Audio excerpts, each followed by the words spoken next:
अरे पम्मी मॅडम. अरे आशू कुठे? आशू नाहीये इथे. कुठे गेली ती? एक काम होतं, ड्रेस देऊन यायचा होता. तिकडून ती तुम्हालाच भेटायला येणार होती. तुमचं काहीतरी काम होतं ना? हो होतं माझं काम, पण कधी निघाली ती? भेटली नाही मला. बराच वेळ झाला. बराच वेळ झाला. आपण ती इथून निघाली, कॅफेला पण नाही आली. मग नेमकी गेली तरी कुठे? हा अरे फोन आशूच आहे का? हो बघतो. बघ बघ. आईचा फोन. हॅलो. हॅलो बाळ. हाय. अरे कुठे आहेस तू? गाडी उशिरा पोहोचली का? अगं नाही, गाडी वेळेवरच आली. मी आलोच घरी. मग मध्ये कुठे अडकलायस का? मंदारला पाठवू का घ्यायला? अगं नको नको नको, दादाला नको पाठवूस. मी येतोच. अगं म्हणजे आलोच. बर.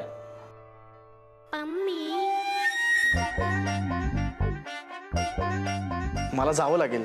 अरे पण मग आशूला भेटून जा ना. ती घरी गेली असेल तर? मग आपण सगळेच पाथर्डीला जाऊया. नाही नको, आता वेळ नाहीये आणि घरी आई वाट बघते. सो अरे पण मग आशूचं काय? मी त्यांना उद्या भेटेन, पण आता जातो. उद्या भेटशील रे, पण आज भेटणं जास्त गरजेचं आहे, नाही तर मी हरेन. झाली का रे भेट? अरे नाही, त्या नाहीये तिथे. मग आता घरी जावं लागेल. आई वाट बघते. बॅग घे. हा चल. आलोच.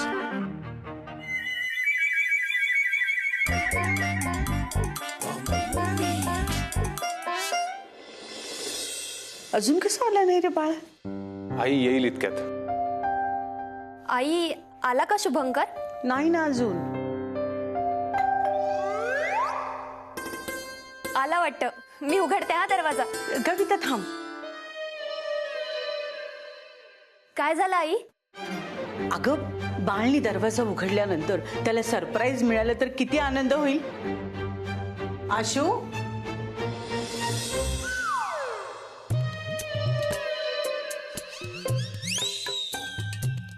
काय? तू दरवाजा उघड.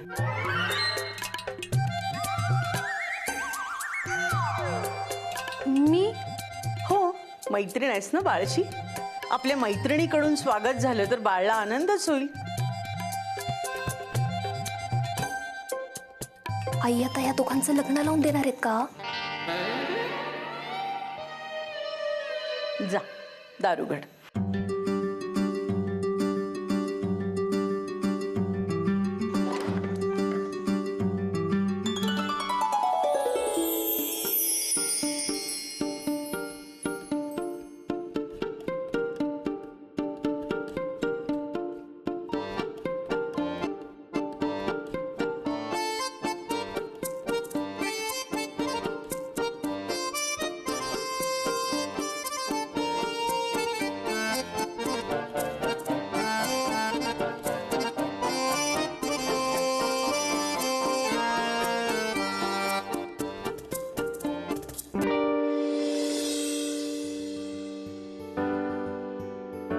तुम्ही इथे?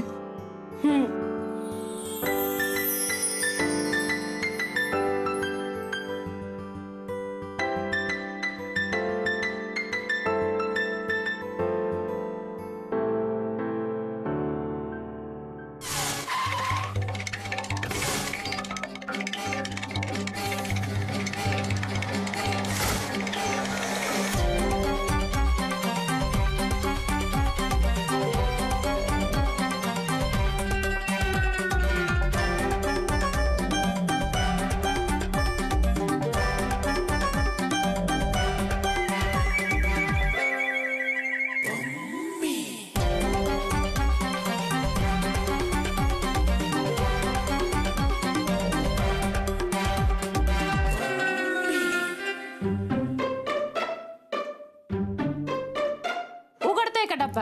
आता बघते ना उघडतो का नाही ते. आशू आशू आशू. इतक्या वेळापासून उघडायचा प्रयत्न करत होते पण उघडतच नव्हते. काय? काही नाही ग रुपाली, डबा उघडलाय ना, साखर भर आता त्याच्यात. हा प्रमिले बोल, काय म्हणती? अगं आत्या, आशा कुठे? ती नाही आली अजून का? काही काम होतं का? अजून नाही आली? अगं ही वेळ नाही ना तिची कामावर नाही यायची. ती बुटीक मध्ये असेल, तू तिथंच भेटायचं ना. उगाच कशाला तुला त्रास. गेले होते मी बुटीकला, पण तिथे नाहीये ती. मग मला असं वाटलं की इथे आली असेल, पण आता इथे पण नाहीये. मग कुठे गेली ती? काय ग, काय सांगतीस? कुठे गेली असेल आता आशू?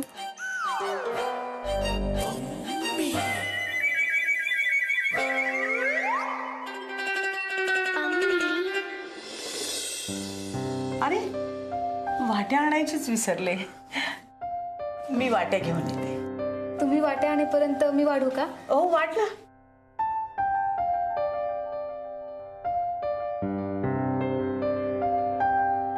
एक सांगू, तुमचं फक्त माझ्याशीच मैत्रीचं नातं नाहीये, तर या घराशीच तुमचं नातं आहे.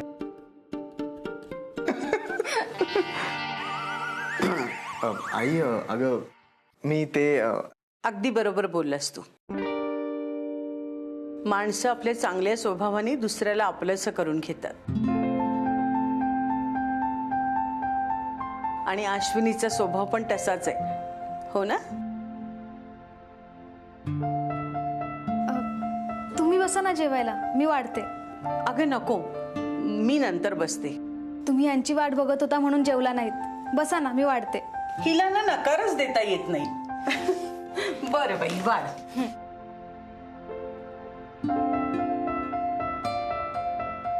तन्वी पण अशीच आहे बरं का अश्विनी. काय बाळ, हो ना? हो आई. अगं तू पण बस ना जेवायला. तू पाहुणी आहेस या घरची. त्या दिवशी तुम्हीच म्हणाला होतात ना, आपलं घर समज. मग आता असं बोलून तुम्हीच मला पर्क करताय.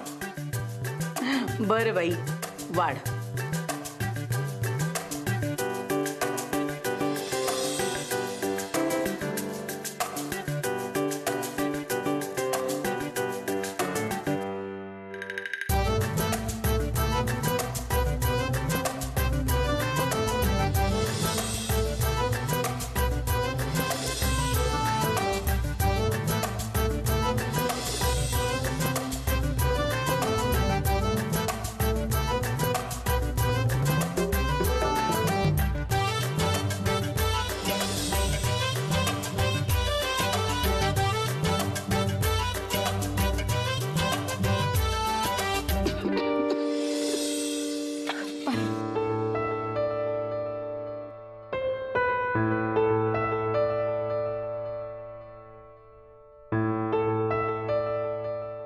तुम्हाला भात देऊ का?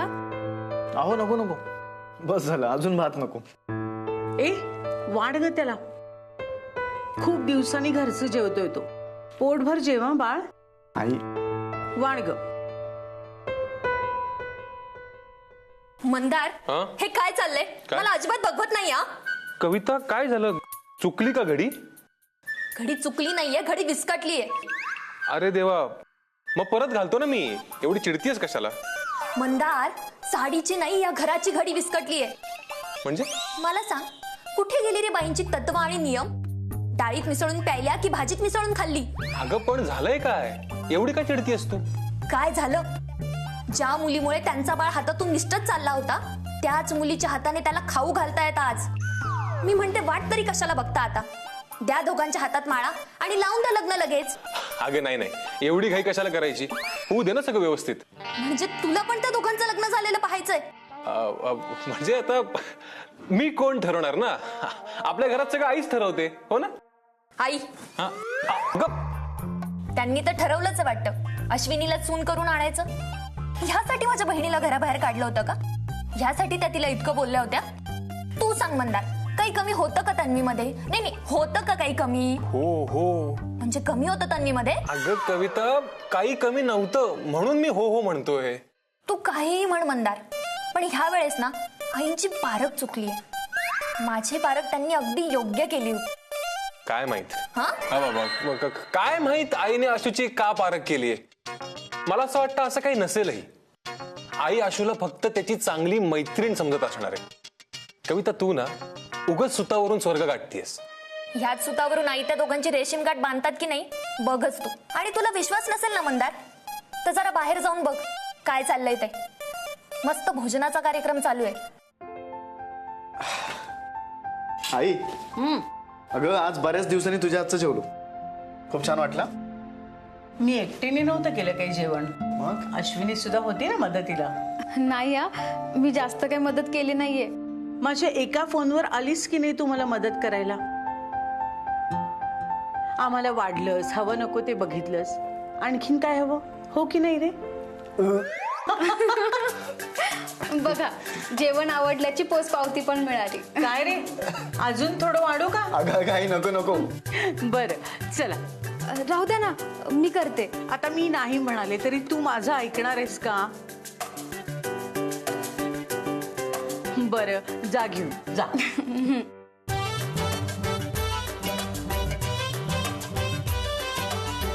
सावकाश. आई अगं एवढं सगळं होऊन सुद्धा तू अश्विनीला. मी काय सांगितलं तुला? अश्विनी मैत्रीण म्हणून अतिशय चांगली आहे, खरंच हुशार आहे. हो पण ती चुकीच्या लोकांमध्ये अडकली. तू कसा मध्ये मध्ये चुकीच्या लोकांमध्ये अडकतोस, पण तू अडकल्यानंतर तुला सोडवायला, तुला सावरायला मी आहे. पण अश्विनीच्या घरात तिला कोणी असं समजावणारं नाहीये, म्हणून तिला चांगल्या लोकांच्या सोबत राहण्याची गरज आहे. हो ना? हो. बर, आता काय काम करतोयस तू? म्हणजे नाही, काही काम करत नसलास तर तिला सोडून ये. एकटी कुठे जाईल ती बिचारी? हो आई मी सोडतो तिला. आणि एक गोष्ट लक्षात ठेव, तू कुठे गेला होतास हे कुणालाही सांगायचं नाही. एवढं करशील ना माझ्यासाठी? हो आवरलं की सोडून ये तिला. हो आई.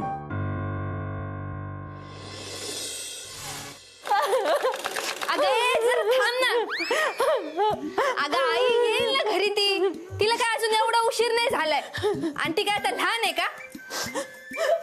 अगं पोरं किती मोठी झाली तरी जर वेळेत घरी नाही आले तर आईच्या जीवाला घोरच लागणार ना. या आधी कधीच असं केलं नाही का तिने. फोन तरी यायचं तिचा. ही आशू पण ना कुठे जायचं होतं तर सांगून जायचं ना. एक तर फोन पण लागत नाहीये तिचा. अगं ए जरा सोड ना, ते तोडशील. आम्हाला कपडे शिवायचे या मशीनवर. पण कपडे शिवणारी आशू तर घरी आली पाहिजे ना. आशू. अगं ए आई रडणं थांबव ना ग आधी. पण काळजी नाही रडू येणारच ना. बरं रड, अजून जोरात रड. मी एक काम करते, आपल्या सगळ्या चाळीवाल्यांना बोलून आणते. थांब. ओ पावसे काकू, ओ सावंत काकू, या जरा या. आमची आई रडते इथे, या. आणि ना त्या येऊपर्यंत तू ना एक काम कर, थोडस जीवन घे, म्हणजे तेवढीच ताकद येईल ना. आपण अख्ख्या गावाला बोलू. आजी येत नाही ना तर मला एक घास पण गोड नाही लागायचं. प्रमिले कुठे गेली असेल ग माझ्या आशू? ते आता मला काय माहित कुठे गेली असेल ते. मला वाटते ती ना गेली असेल त्या फोटोग्राफरला भेटायला.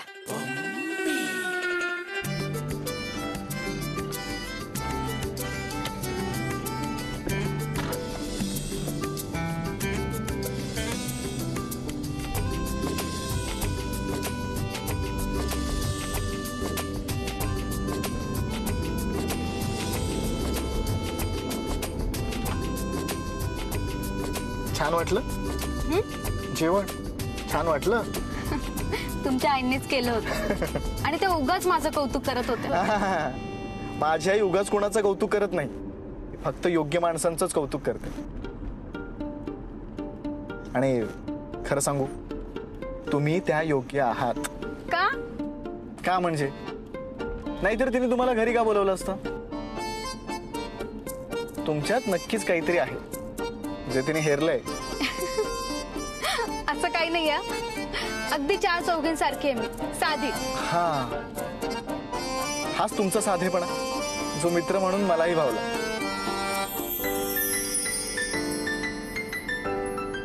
तुम्ही आता घाबरत नसाल ना आईला? हा नाही घाबरत नाही, पण त्यांच्याबद्दलचा आदर कायमच असेल.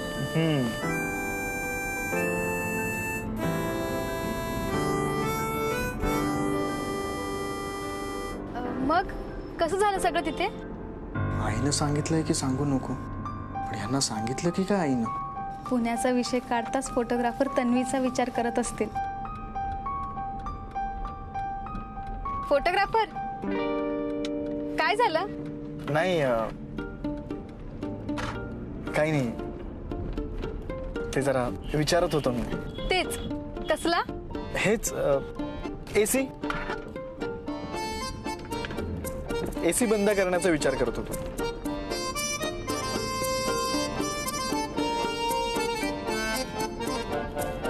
एक मिनिट हा.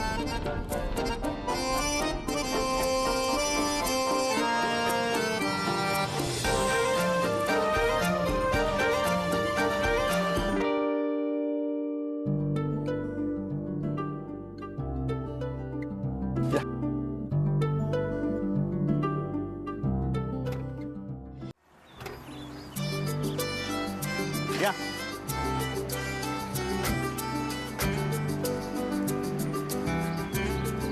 आपण इथे का थांबलो? तुम्हाला मोकळी हवा आवडते ना, म्हणून. तुमच्या लक्षात आहे अजून पण? हो. आणि तुम्हाला सांगू का, मला सुद्धा आता मोकळी हवा खूप आवडायला लागली. मला वाटलं तुम्ही तिकडे जाऊन सगळं विसरलं असणार. आयुष्यात काही झालं ना तरी मैत्री ही विसरता येत नाही. हा, पण जिथे गेलं होतं ते काम पण महत्वाचं होतं ना. हो, पण इथलं काम सुद्धा महत्वाचंच होतं. तुम्हाला तिथे छान वाटलं ना? हो, पण खरं सांगू, सगळं काही नवीन होतं माझ्यासाठी, पण खूप समजून घेतलं मला आणि सगळं सोपं झालं. चांगलंय. म्हणजे पुढे जाऊन समोरच्याला तुम्हाला काही सांगायचं असेल तर लगेच समजेल. हो. आणि सॉरी, का? मी तुम्हाला न सांगता निघून गेलो. आपली ठरलेली भेट माझ्यामुळे नाही झाली, पण अश्विनी मला अर्जंट जावं लागलं आणि तुम्हाला सांगता सुद्धा आलं नाही. काही हरकत नाही. तुम्ही तिथे गेला ते काम जास्त महत्वाचं होतं आणि तुम्ही तिकडे गेला त्याचा मला खूप आनंद झालाय. तुम्ही खूप समजून घेता. मैत्री म्हटलं तर एकमेकांना समजून घेतलंच पाहिजे ना. हो. तुम्हाला सांगू, आपल्या या मैत्रीचा मला तिथे खूप फायदा झाला. कसा? म्हणजे बघा, तिथे मी घरापासून खूप दिवस लांब होतो आणि माझी फार कोणाशी ओळखही नव्हती, तरी सुद्धा मला काहीच त्रास झाला नाही, कारण ह्या आधी घरापासून लांब राहून आपण शूटिंगचं काम केलं होतं आणि म्हणून सगळं सोपं झालं. नाहीतर फार गोंधळलो असतो. अच्छा, म्हणजे आपण शूटिंगला गेलो त्याने तुम्हाला तेव्हा त्रास झाला आणि आता फायदा.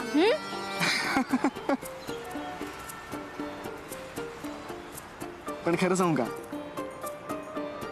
तिथे जाऊन आपले शूटिंगचे दिवस मी खूप मिस केले. मला सुद्धा, आणि मला तुमची खूप आठवण येत होती. म्हणजे मला तुम्हाला खूप काही सांगायचं होतं, बोलायचं होतं. काय? की एवढं सगळं होऊन बाईंनी मला घरी जेवायला बोलवलं. माझ्या मनात त्यांच्याबद्दल आधी भीती होती, पण आता खूप आदर वाटलाय त्यांच्याबद्दल, त्यांच्या विचारांबद्दल. हेच सगळं तुम्हाला सांगायचं होतं, पण आता तर तुम्ही तुमच्या डोळ्यांनी बघितलंय. बाईंना खूप चांगल्या आहेत, त्यांनी आपली मैत्री पण स्वीकारली आहे. आई कुणाची का असेना, तिच्या मनात कितीही राग असला ना तरी आपल्या मुलांना जे आवडतं तेच त्या करतात. हो, माझी आई पण अशीच आहे. प्रमिले, तुला जर काही समजलं ना तर मला कळवा. आत्या तुला पण काही कळलं ना तर लगेच मला कळव. काय? हा हा, बरं चल, येते मी.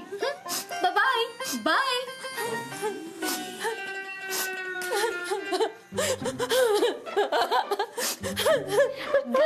आई येईल ना ती काय कुणाचा हात धरून पळून जाणार आहे का? चल बरं घरात चल. अगं चल घरात चल.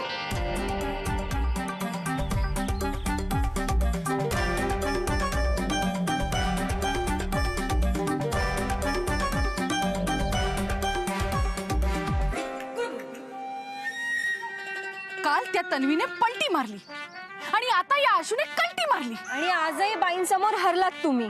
नाही झेंडू, मम्मी कधी हरत नाही. आणि तसंही अजून दिवस संपलेला नाही. अजूनही मी यांची भेट घडवून आणू शकते.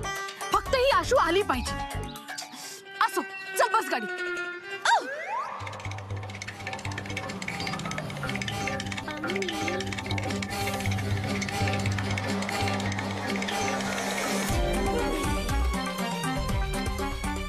अरे आशू आणि शुभू, OMG!